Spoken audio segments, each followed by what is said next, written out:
It's the dead of winter in the Bering Sea.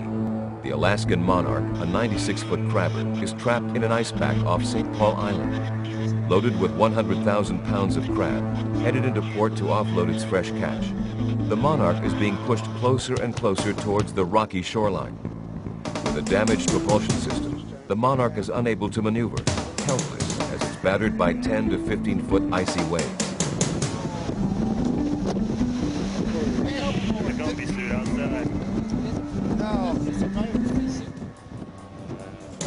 The cutter Storis, the only Coast Guard vessel stationed in Alaska that's capable of penetrating the heavy ice, is already on scene. The Storis plan: save the people by saving the boat. Get a tow line onto the bow and tow the Monarch out of the ice. Unfortunately, the Storis, while ice-capable, cannot get close enough to pass a line easily. The Monarch is well into shallow water, and if the Storis gets too close, it too will be in danger. The crew of the Storis attempts to shoot a messenger line across Monarch's bow 150 feet away. If their efforts are successful, they will pass increasingly larger lines until the tow line is passed. Despite several attempts, they have yet to get a line to the ship intact. A Coast Guard H-3 helicopter from Air Station Kodiak, 500 miles away, arrives on scene, but because of the long flight is already low on fuel. Complicating the situation, the Monarch is drifting closer into shore, positioning it even further from the Storis and putting the crew in even greater peril. A decision is made to use the helicopter to hoist the Monarch crewmen to safety. We had one suit wash overboard, so we're going to have one fellow that doesn't have a survival suit. He's saying yes, we're down person, over. Roger, roger.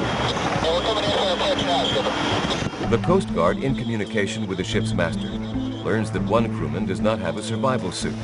It had already been washed overboard. It's determined that he will be the first to be hoisted.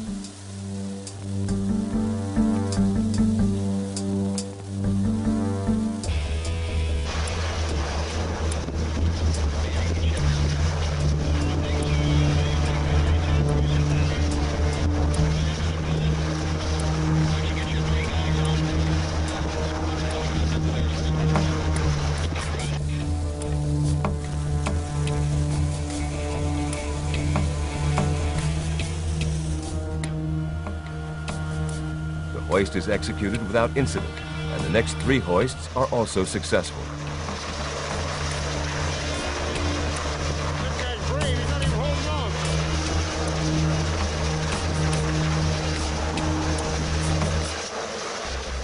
Four of the 6 Monarch crewmen are now safely on board the Coast Guard helicopter. But time has run out. The Monarch is hard aground and breaking apart. As the master and chief engineer start across the deck, the captain slips, falling to his hands and knees. The engineer stops to help him just as a large wave breaks across the ship's beam, sweeping them both into the freezing water. Time is now critical.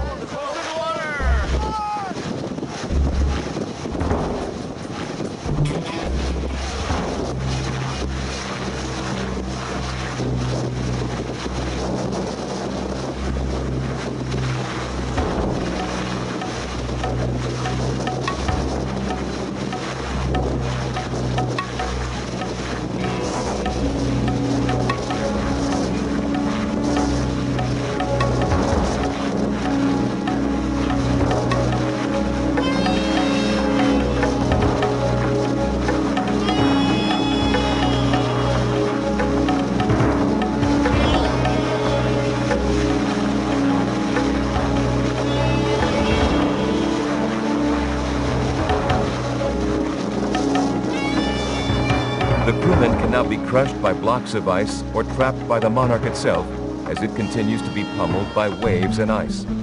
The helo crew must act quickly.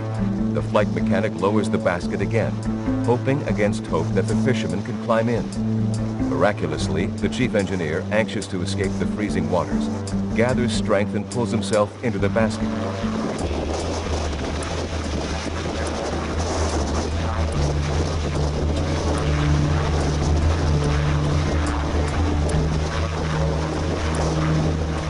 Once he has been hoisted, the basket is lowered again.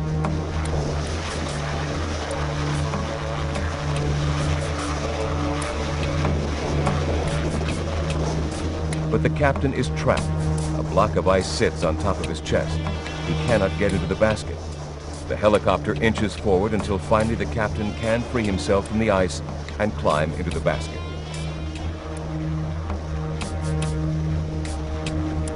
Minutes later, the helicopter and 6 Monarch crewmen are en route to the clinic on St. Paul Island. Although the captain and chief engineer are both suffering from hypothermia, they will all recover completely and are thankful to be alive.